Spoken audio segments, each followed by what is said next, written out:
Carlton, before we celebrate your Hawks, and you covered the game. It felt like Hawthorn were the better side at the start of the match, and then almost Murphy's Law, everything that could go wrong went wrong for Carlton. Yeah, it was interesting. The first quarter, when you kept on looking at the score, it was relatively close, and it didn't feel like that if you were just watching the game and watching the way that Hawthorn mainly were moving the ball in the first instance. And I look at that, and even upon reviewing that game, how much as it was the players, how much of it was the coaches to set the players up to actually succeed. Because I look at the way that they defended in particular, and they just gave Hawthorn too much time and space. Now, was that a focus going into the game to allow them to kick the ball around in the back half, allow them to have space, allow them to have uncontested marks? That is exactly what Hawthorn want.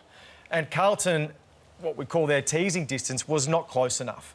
So to only score 38 points for the game, 2 goals after quarter time, that is not a side that is confident. It looked really clunky. So that's the Carlton point of view. Only 2 inside 50 tackles, so their pressure was non-existent, and they were made to look second-rate. So 5 losses from their last 6 games and an injury list which really tipped into crisis territory yesterday. Is this season salvageable, or given what you're saying in the way they were playing yesterday, and then you consider all the players they are missing, is it just a little bit too hard now, do you think? Well, you need confidence and continuity. So every side who has been in this position wants their best players playing well and their list as healthy as you possibly can. So you look at those names on there, and we're yet to find out how many games they will miss, whether they will return this season. So let's say half of them don't. It is a season that will go missing. The 2 sides that they're playing, they're not going to be easy beats in West Coast and St Kilda. So they are void of confidence. Their game at the moment, I mean, they were a kick away from beating Collingwood. It's not the right time to be playing this type of football. So news today as well that Harry Mackay played through a bit of a quad issue as well. Charlie Curnow, I think I know the answer to this question if I'm going to ask you.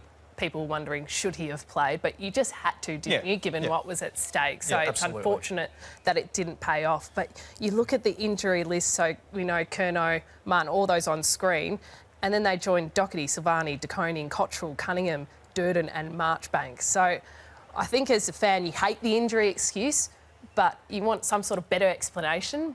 But it's what else does Michael Voss and Patrick Cripps do when you're missing so many of your best players? Yeah, but you can't live in the pity. You can't say what we don't have. The good sides, the really good sides, find a way, whether it's manufactured or not, to be positive, to have really good body language. And there was a point in time over the weekend where the camera panned towards the bench.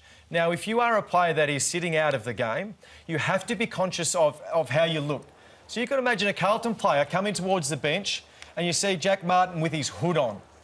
Basically conceding that this game is over. This is not our day.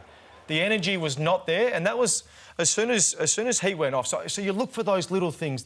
Good sides, they're not showing that. They're not showing there's a level of disappointment. They are buying in 100% until the final siren goes. I thought they were defeated yesterday, both on the field and off the field. Yeah, it was interesting comments from you made during pre-game, and I think a lot of people would have agreed looking at that body language on the bench.